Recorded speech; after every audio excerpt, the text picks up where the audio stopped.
hearing now from Saskia Arndt. Please welcome her. She's a professor of animal behavior in the Division of Animals in Science and Society in the Population Health Sciences Department at Utrecht University's Faculty of Veterinary Medicine in the Netherlands.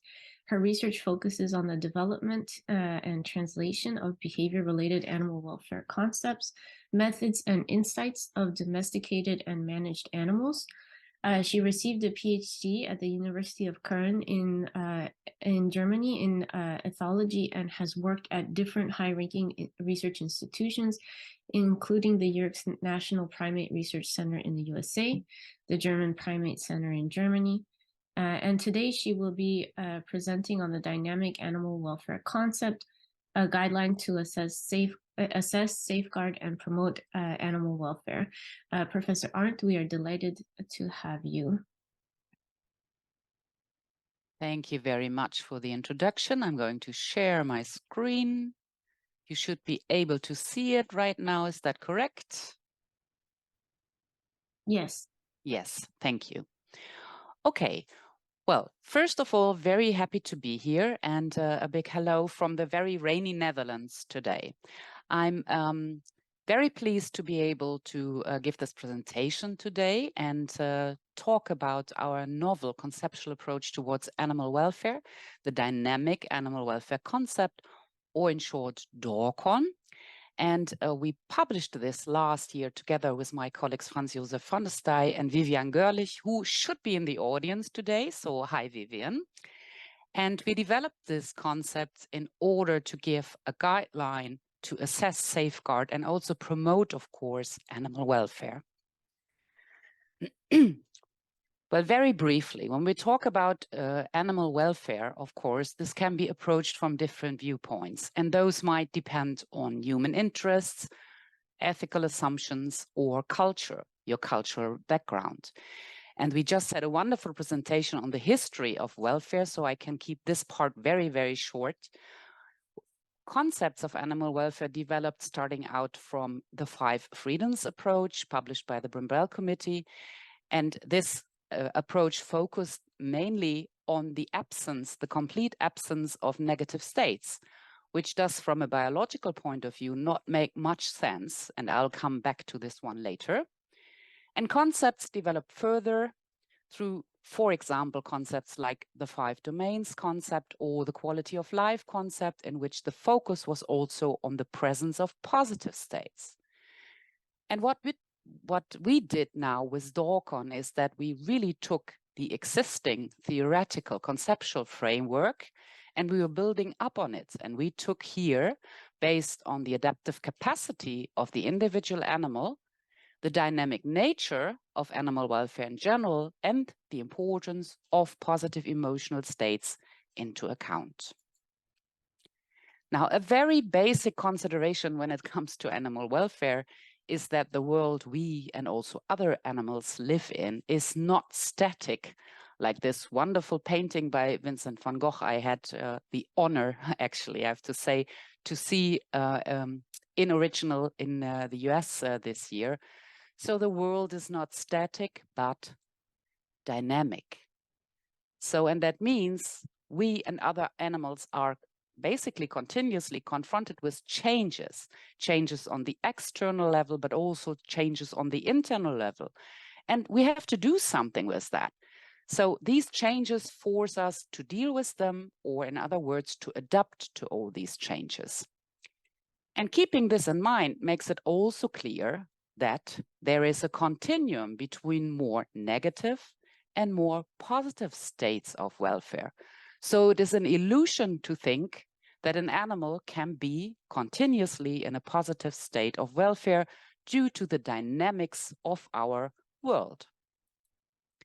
And taking this into consideration makes also clear that if we intend to draw conclusions on animal welfare, we only can do so by performing repeated measurements of certain factors. So let's take a look at our concept.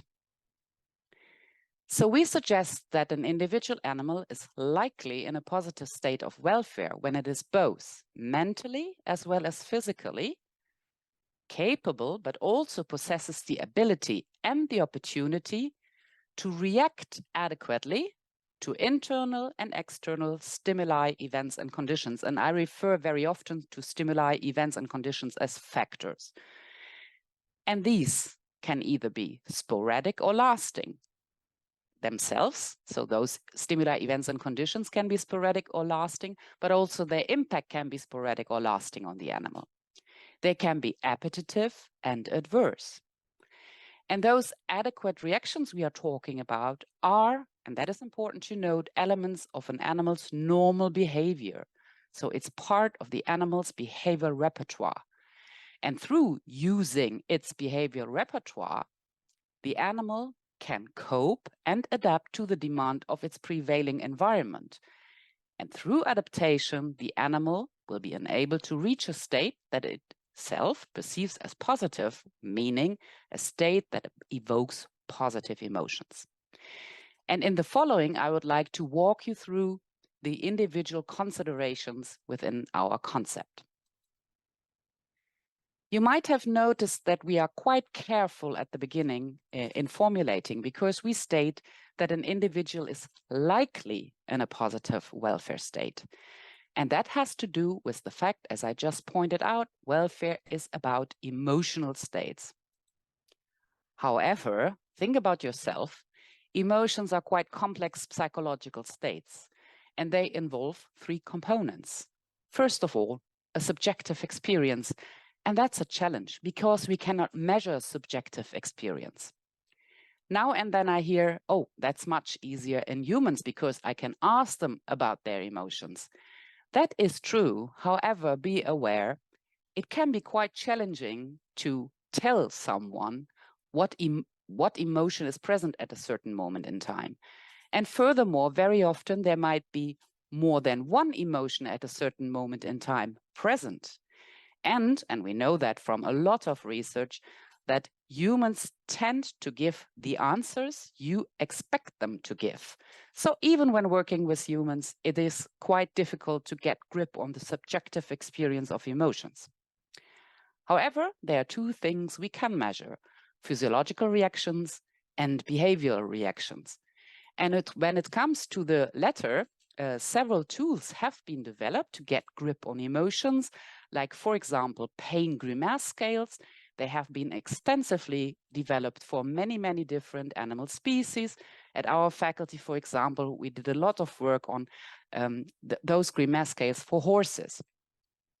That is great. However, a problem here is that this tool only allows us to draw conclusions if animals experience really severe forms of pain. And when it comes to welfare, we are, of course, also very interested in the more subtle forms of pain in this case. So what we need to do within science is really develop more valuable assessment tools for negative emotions, like the emotional component of pain I was just referring to.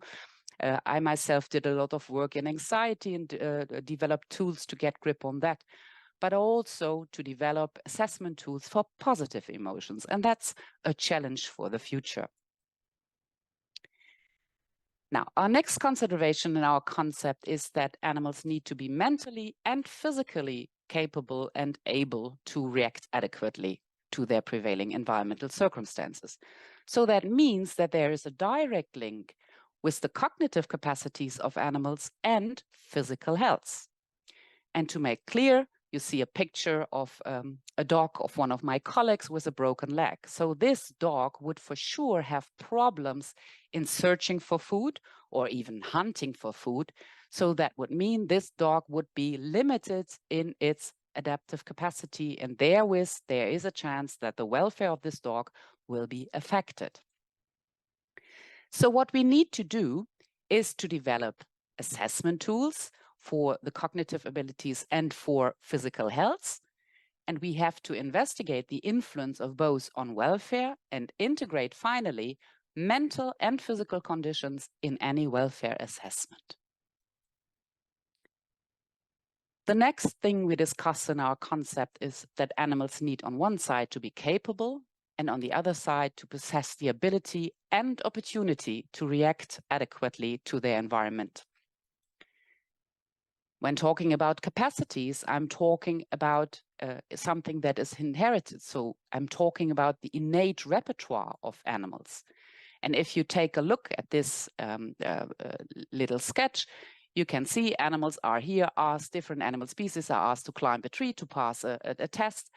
Well, at least the majority of these animals will not be able to perform in this test because climbing a tree does just not belong to their innate repertoire.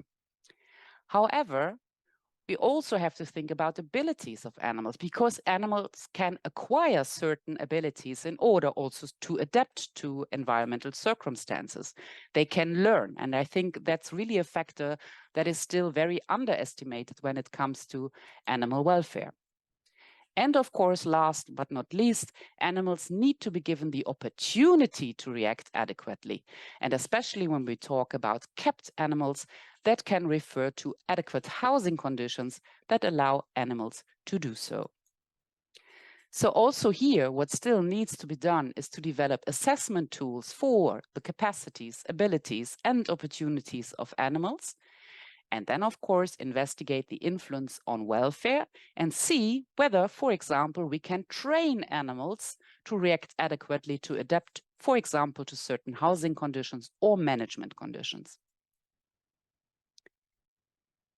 As I said earlier, so animals need to be able to react adequately to the demands of their prevailing environmental circumstances.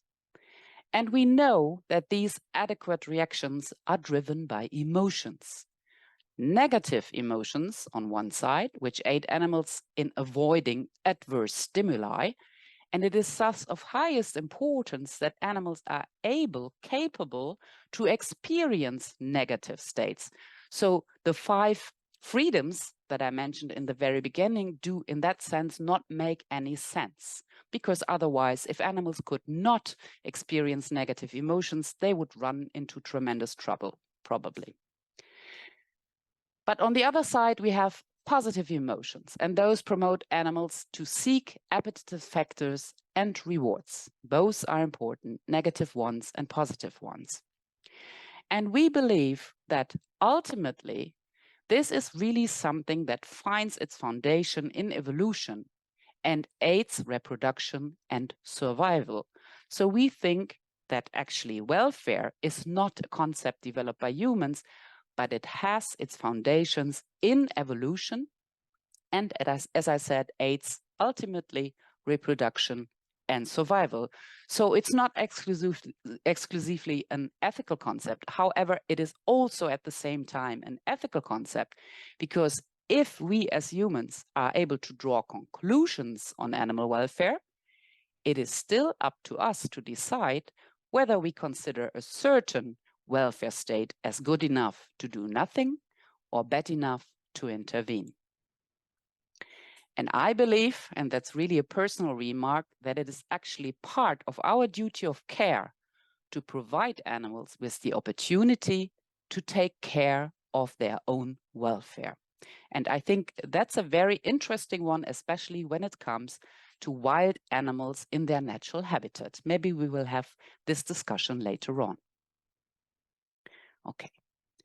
Now, as I said, animals can adapt, and they have to adapt in order to reach good welfare to internal and external factors.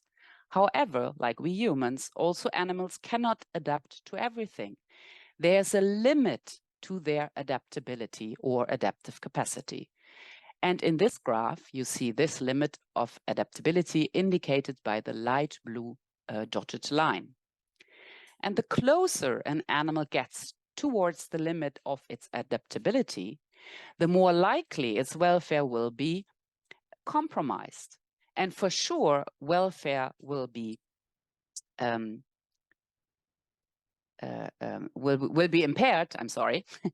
as soon as the limit of adaptability of our animal is exceeded.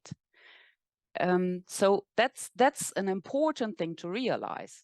What we also need to realize is that this limit of adaptability is not static again, but is also dynamic because it can change, for example, based on changes on the hormonal level, or it can change if an animal changes its position in a hierarchically organized group.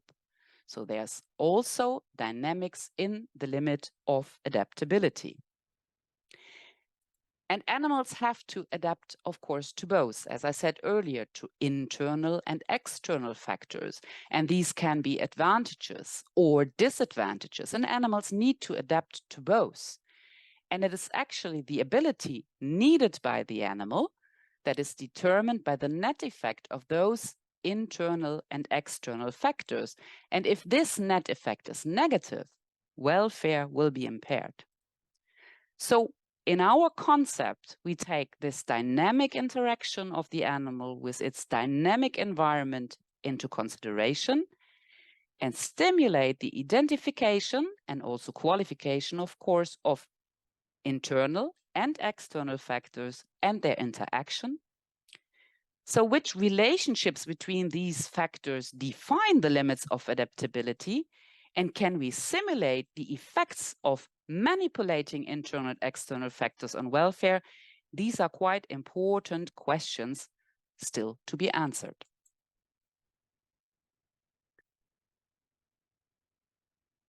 Okay. With all that in mind, I talked about so far, I want to briefly focus on something, in my view, a very common misunderstanding, and that is about acute negative states. I think they do not reflect negative or poor welfare per se. Of course, they may affect welfare in the long run through cumulative experiences. However, as long as the animal can adequately react or adapt to negative states, welfare is not acutely at stake or might be compromised only transiently. So let's take a look at our next consideration. So we suggest that those adequate reactions allow the animal to cope with and to adapt to its environment. So it is important to look into coping, which is related to short-term reactions, immediate reactions. Think, for example, the animal's reactions during a veterinary consult. And we also have to look into adaptation, which is a continuous process and could be, for example, adaptation to a certain housing condition.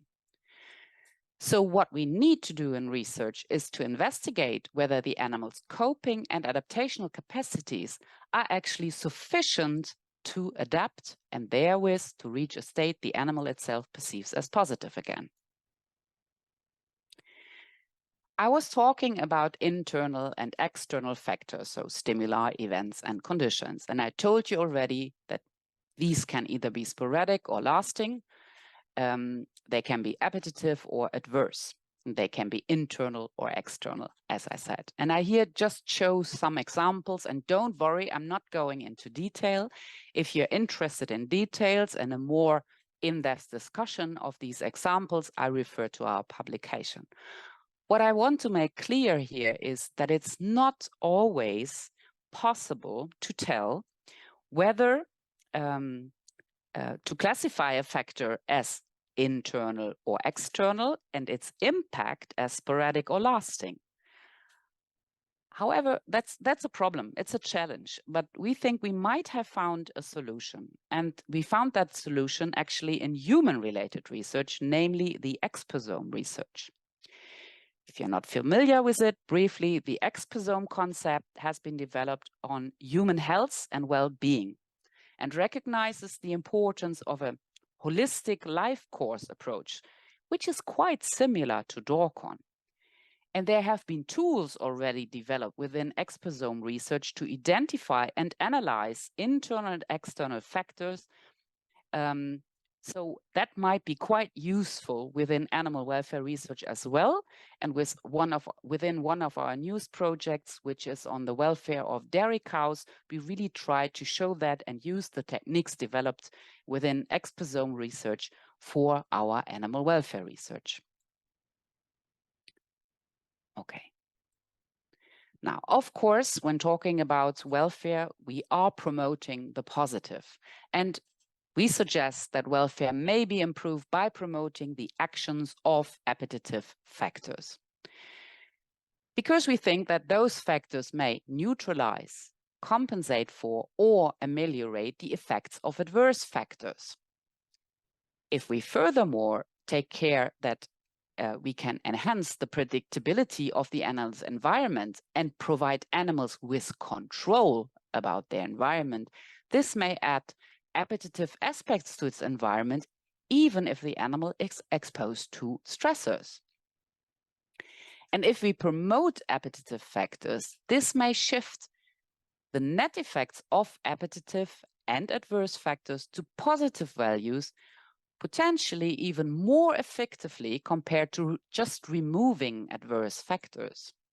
So what we need to do still is to investigate the impact of the impact and the potential of appetitive and adverse factors, and of course, their interaction.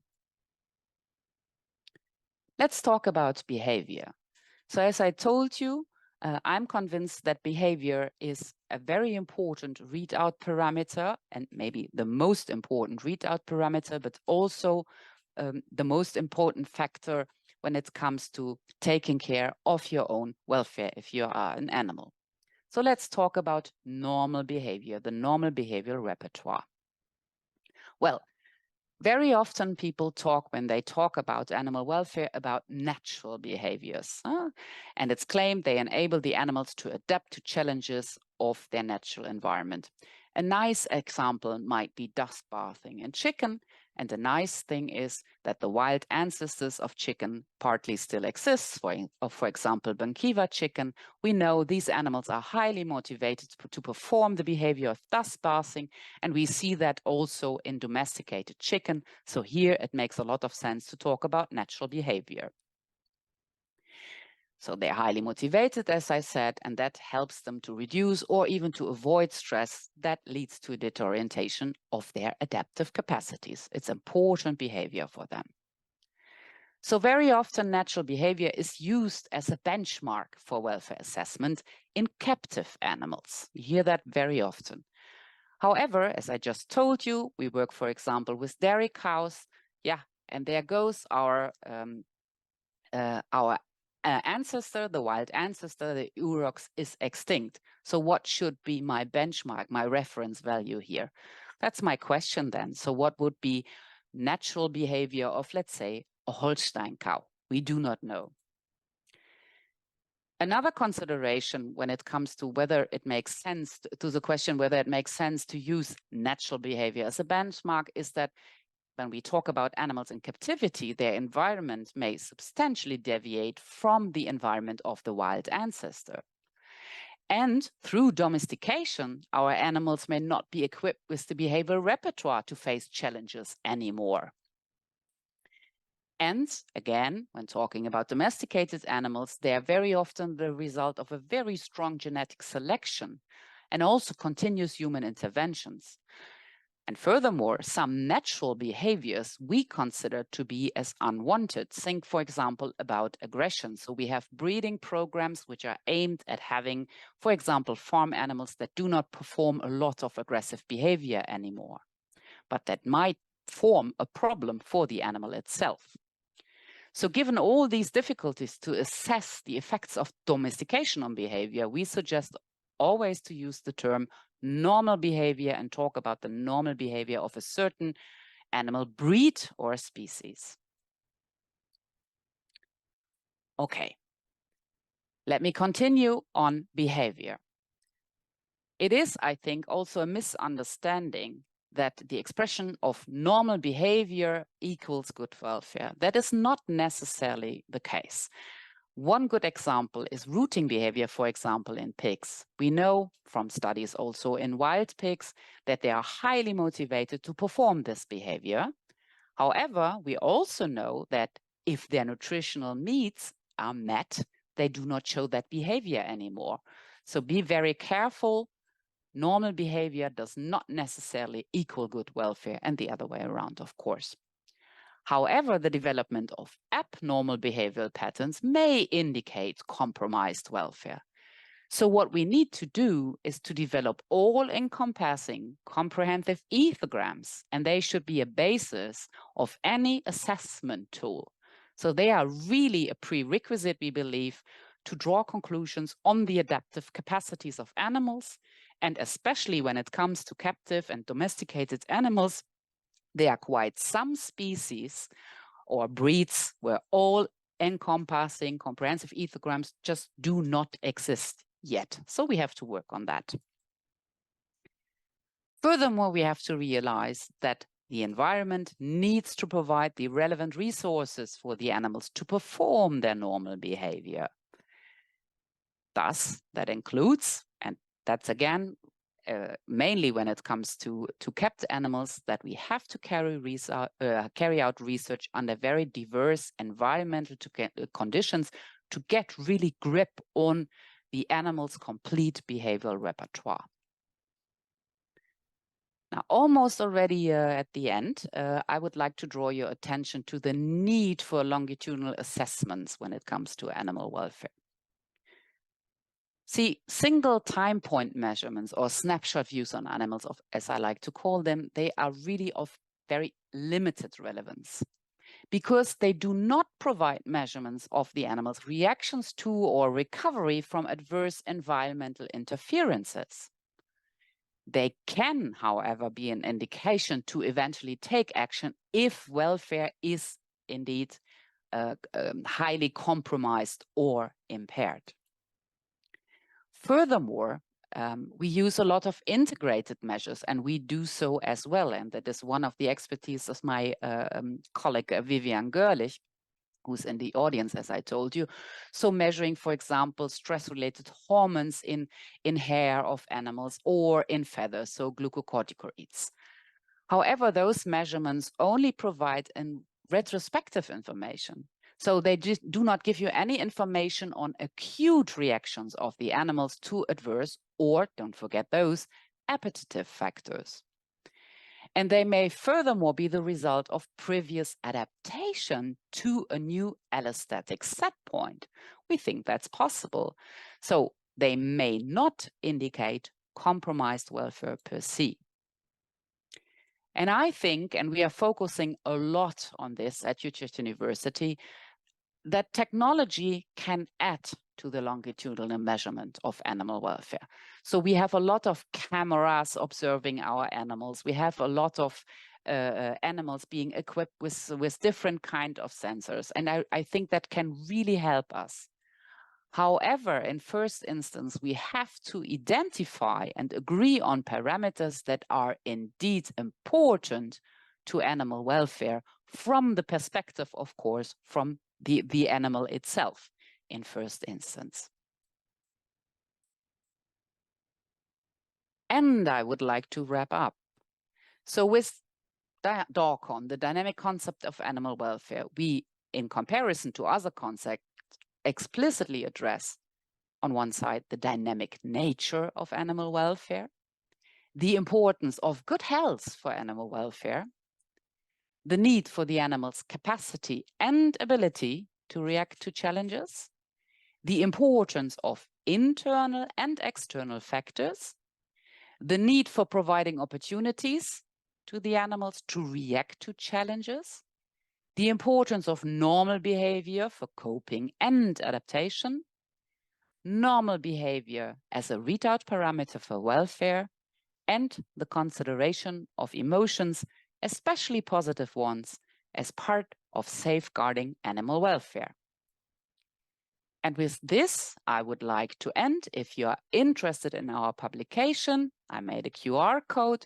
And if you read it, take your time. And after this workshop, if you have any questions or maybe recommendations for us, feel free, please, to contact us. Thank you very much for your attention.